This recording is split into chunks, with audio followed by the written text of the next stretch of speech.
if you want to. Lying didn't work, so they cried. They planned it anyway. See ya. Hi everyone, this is more of a topic video. The other one was more of a, I can't get it, there we go.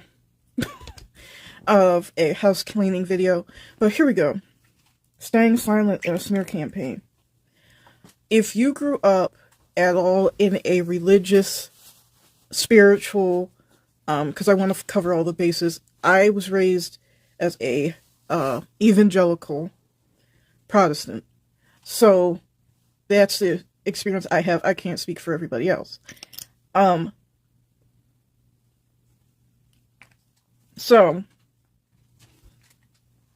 by the way, this video is shot later. I don't keep putting this on my lips. I know I did it a lot. That's a nervous thing that I have. But anyway, and my lips tend to be very dry. But anyway, so that's my experience. I'm not trying to speak for everybody, so I'm covering all my bases. And spirituality, anything can be cultish, anything can be abusive. Even, psychology and psychiatry can be abusive. So, and cultish. So, anyway. I was raised also in a home, this is the second one. And I'm not alluding that if you grew up in a religious or spiritual home, home or background, that you were automatic, that in itself is abusive. I'm going to get into that in a minute. If you grew up in a household where you were a scapegoat, I can make another video about that. Or you were abused by siblings, or a sibling, I was, abused by your parents, I was. If you're a scapegoat, you're being abused. But, some would say if you're the golden child, you're being abused as well. Which in certain circumstances I could agree with and understand.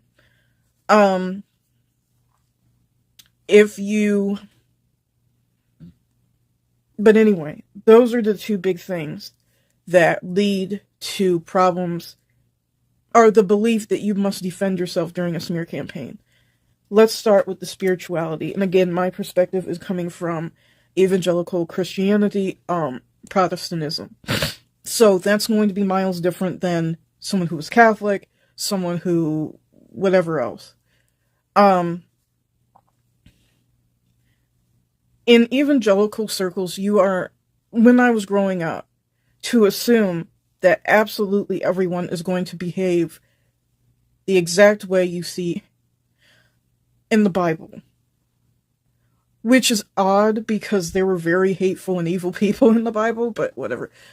The death of Christ, or rather his trial, will be the answer for absolutely every single time you're ever falsely accused. So, example, if you are falsely accused, which in a smart way, that's not why I'm making this video, there is a time for silence, but the way it's used in evangelical circles is let people railroad you, and in that case, the court system. Let people abuse you.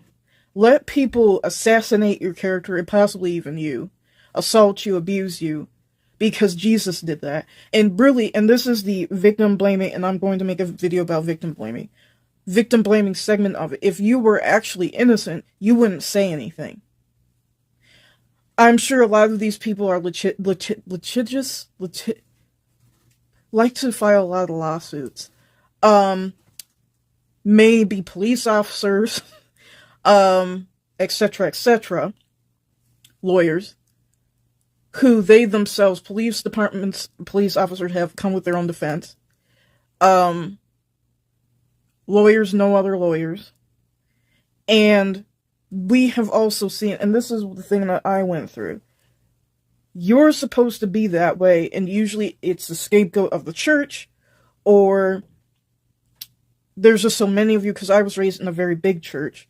It wasn't small, so if your experience, that's why every experience is going to be different. If your experience is, this was like a church of 50 and it was like a cult, like how the movies or something, obviously your experience, that was not my experience. It was not like, you know, that. So the Manson Family Bible Edition, it wasn't like that. Or Heaven's Gate or something like that, which would actually be more of a religious tinge to it. But anyway,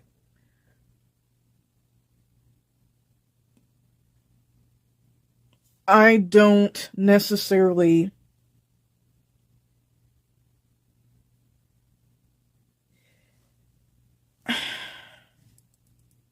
I don't have a problem with religion at all. I still consider myself a Christian, so this is not a channel that is bashing any belief system at all in particular. My problem becomes when people who are clearly evil or wrongdoers, let's just say lightly, because evil is a very strong word. It is.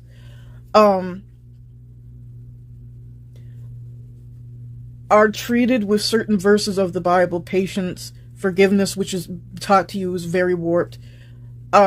If you were ever given the feeling or taught,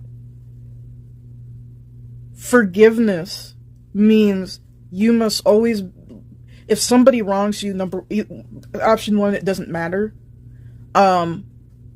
You're supposed to take them back anyway. Or you have to be friends again. 3, you are a horrible Christian or whatever you are, or where,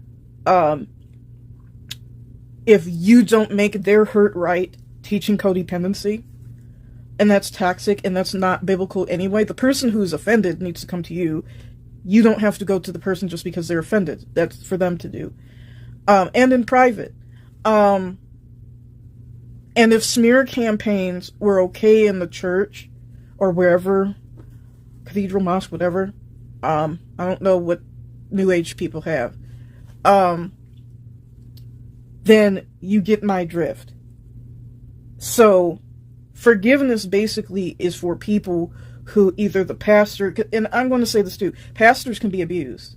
I reject this notion that just because someone is in a position of power, they're automatically the evil person in the story, or they are responsible for it all, or that they don't get abused either by people under them, because, well, let me not get ahead of myself. If you experience those types of things, you know, you were basically taught forgiveness is for horrible, horrible people, and you need to let horrible people back into your life so we can abuse you 70 times 7.